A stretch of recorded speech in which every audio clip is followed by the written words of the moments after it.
नमस्कार दोस्तों, मैं श्रुति। स्वागत है आपका भारतोदय में।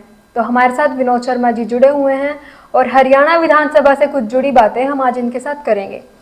तो सर ये बताइए, जो किरण चौधरी जी हैं, जो कांग्रेस छोड़कर बीजेपी में आई थी और बीजेपी ने इनको राज्यसभा का मेंबर बना दिया था, तो इससे बीजेपी को कितना फायदा हो रहा है? किरण चौधरी जो है, इसलिए बीजेपी में जो है, बीजेपी वालों ने भी उसको इसलिए थोड़ा उसका स्वागत किया था क्योंकि वो बंसीलाल की पुत्रवधू है और बंसीलाल जो है पूर्व मुख्यमंत्री रहे हैं, अच्छा नाम रहा है हरियाणा में। तो इसलिए जो है कि उनको भी लगता था कि जब किरण चौधरी के आने से जो बंसीलाल के फॉलोअर्स हैं, बंसीलाल को जो चाहने वाले लोग हैं, कि वो भी बीजेपी के साथ कुछ संख्या में जुड़ेंगे किरण चौधरी के साथ। और भिवानी जो डिस्ट्रिक्ट है उसमें उनका डिस्ट्रिक्ट है, शायद वहाँ कुछ 2-4 सीटों पे कुछ प्रभाव वो डालेंगे। इसलिए जो है उनको इतना बड़ा सम्मान दिया गया किरण चौधरी को, और उनकी बेटी को जो है वहाँ से तो शाम से टिकट भी दी गई है। उसके बाद अभी चुनाव विधानसभा में जो वो चुनाव लड़ रही है, तो उसमें बीजेपी को जो फ़ायदा होने वाला है या नहीं होने वाला है तो वो समय बताएगा। तो अभी तो जो है इससे पहले भी इन्होंने वीरेंद्र सिंह को ज्वाइन किया था, छोटू राम के जो नाती थे। उस टाइम भी इन्होंने इसलिए किया था कि वो छोटू राम के नाती हैं और अपने प्रभाव है उनका वोट पे, लेकिन उसमें कुछ मंत्री बना था उनको 2014 में, लेकिन उससे कुछ ज़्यादा कुछ हुआ नहीं था। और 2019 में उनकी पत्नी जो है प्रेमलता अचानक से चुनाव बड़े मार्जिन से हार गई थी। उनके बेटे को जो है मेंबर बना था उसमें पार्लियामेंट, हिसार से टिकट देके। तो फिर जब बीजेपी को लगा, लेकिन उसके बावजूद भी जो है ना वीरेंद्र सिंह को अपना ऐसा लगता रहा कि मेरा कद बहुत बड़ा है जैसे, लेकिन बीजेपी को उनका कोई खास फायदा हो नहीं रहा था। जब फायदा नहीं हो रहा था तो उनको ढोना पड़ रहा था, उनको इतना मान सम्मान मिल नहीं रहा था।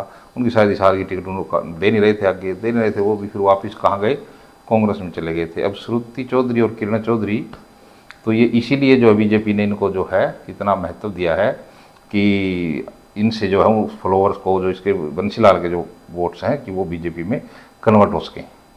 तो एक बात समझ नहीं आ रही इससे कि बीजेपी जो बाकी जैसे इंपोर्ट करती है वो बाकी नेताओं को, बाकी पार्टियों के नेताओं को, तो क्या बीजेपी के खुद के नेताओं की कमी पड़ रही है बीजेपी को?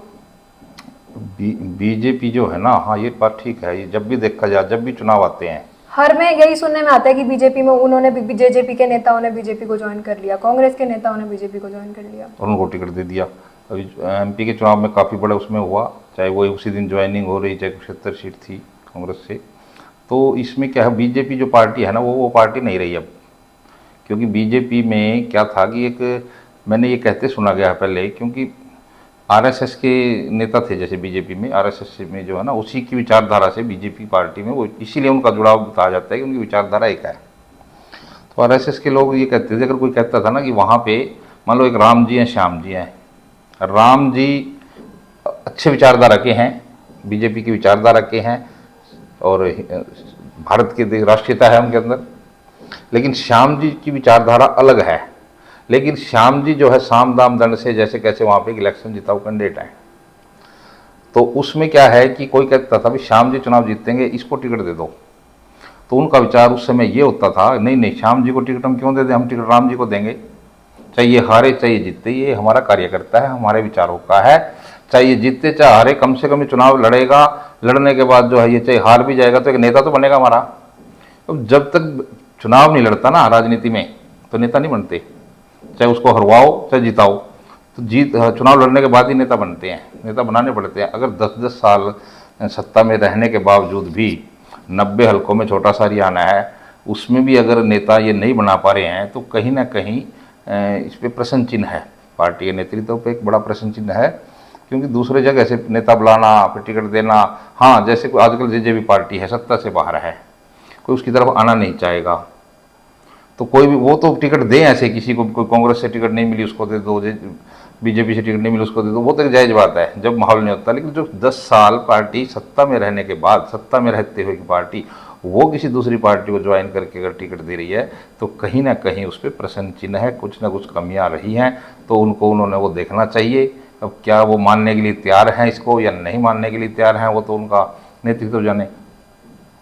तो एक बार फिर इसी मुद्दे पे बात करते हैं कि जो किरण चौधरी को राज्यसभा का मेंबर बनाया गया था, उससे वो भिवानी की सीटों पर कितना प्रभाव डाल रही है? मुझे ऐसा लगता है कि किरण चौधरी जो है ना, थोड़े से दिन के लिए आई है बीजेपी में, ये फिर कांग्रेस में जाएंगे? कुछ नहीं होने वाला मुझे लगता है। जो जैसे वीरेंद्र सिंह जी जो आए थे ना और ऐसे गए थे, अब किरण चौधरी तो राज्यसभा के मेंबर तो बनी। अब देखो बीजेपी भी उसको ज़्यादा क्यों ढोएगी अगर उनका फ़ायदा नहीं मिला तो। लेकिन अभी तक जो भिवानी जो डिस्ट्रिक्ट है ना, वहाँ फ़ायदा रिपोर्ट कोई आ नहीं रही कि वहाँ उनका कोई फ़ायदा होने वाला हो रहा है बीजेपी को। और बीजेपी को डिस्ट्रिक्ट तो छोड़ दो, तो शाम में उनकी बेटी को टिकट दी गई है श्रुति चौधरी को, और दूसरी तरफ वहाँ पे उत्तराधिकारी की लड़ाई हो रही है। उनके ही भाई खड़े हैं। हाँ, उनके जो है रणबीर महिंद्रा जो थे, वो दूसरे बेटे हैं, बड़े बेटे हैं उसके, बंसीलाल जी के, तो उन्होंने उसके पुत्र को टिकट दिया है, अनिरुद्ध चौधरी को। अब एक दोनों बंसीलाल के एक पोता है, एक पोती है। अब उत्तराधिकारी की लड़ाई वहाँ हो रही है, वो उत्तराधिकारी कौन है। अब उत्तराधिकारी के वो कहते हैं हम उत्तराधिकारी हैं, किरण चौधरी, श्रुति चौधरी। अनिरुद्ध चौधरी कहते हैं मैं भी उसका बंसीलाल का पुता हूँ, उत्तराधिकारी मैं हूँ। लेकिन मैं वो जो करें कि उत्तराधिकारी की बात करें ना, जो मेरे जो ध्यान आता है, जब बंसीलाल ने पार्टी बनाई थी ना, हरियाणा जनहित कांग्रेस, किरण चौधरी उस समय भी कांग्रेस में थी। बंसीलाल ने जो पार्टी बनाई अपन, उसके पुत्र सुरेंद्र सिंह जो इनके पति थे किरण चौधरी के, वो हरियाणा जनहित कांग्रेस पार्टी में थे। लेकिन किरण चौधरी उस समय भी कांग्रेस में थी दिल्ली में। तो ऐसा नहीं है कि ये उनके साथ कहीं उत्तराधिकारी बंसीलाल जहाँ जहाँ जो उन्होंने बनाया उसके साथ रहे हो, ऐसा भी मुझे नहीं लगता। तो लेकिन जब बंसीलाल की मृत्यु के बाद तो ऐसा प्रोजेक्ट किया गया था कि जैसे श्रुति चौधरी उनकी उत्तराधिकारी है। अब उत्तराधिकारी तो पब्लिक बताएगी कौन है राजनीति में, तो वैसे तो किसी को बनाए रखें, लेकिन राजनीतिक उत्तराधिकारी तो पब्लिक बताएगी।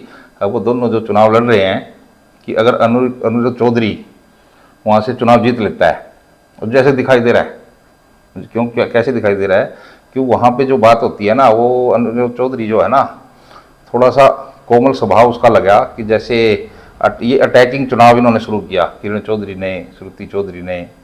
अब इन्होंने जो कहा कि अनिरुद्ध चौधरी जैसे मेरा कोई भाई नहीं है, हमारा कोई रिश्ता नहीं है, ऐसे वहाँ पे बोला है इन्होंने, थोड़ा बात आई है।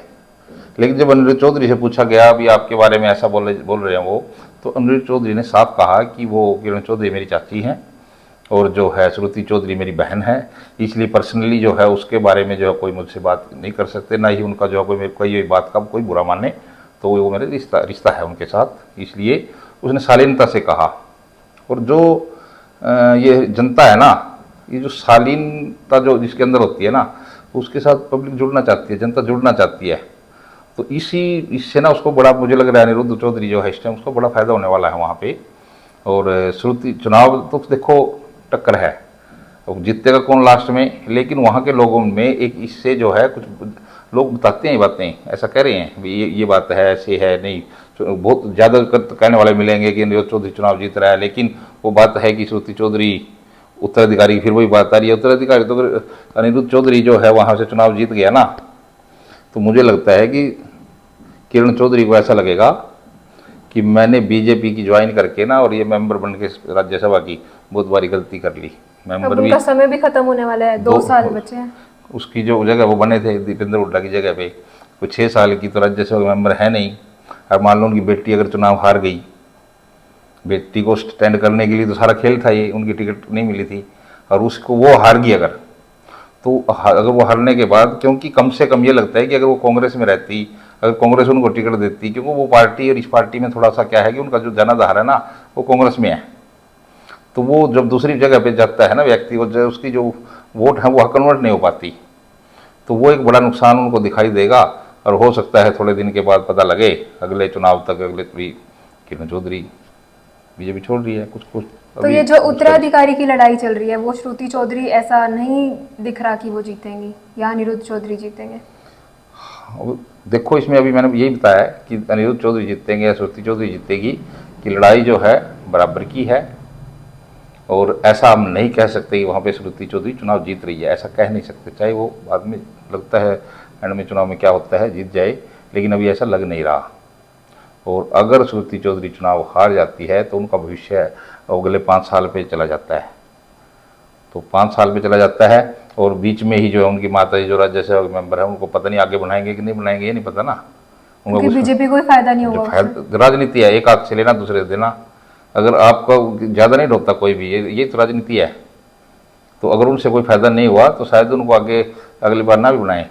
तो अब देखते हैं समय के गर्भ में क्या है, समय बताएगा, आने वाला समय बताएगा कि इसमें बीजेपी उनको अपने साथ लाके फंस गई या किरण चौधरी बीजेपी में आके फंस गई, ये सारा समय बताएगा। तो आज के लिए हमारे चर्चा में इतना ही। देखते रहिए भारतोदय और अपना प्यार जरूर दिखाएं। हमारे चैनल को सब्सक्राइब करें और वीडियो को लाइक, शेयर और कमेंट जरूर करें। धन्यवाद।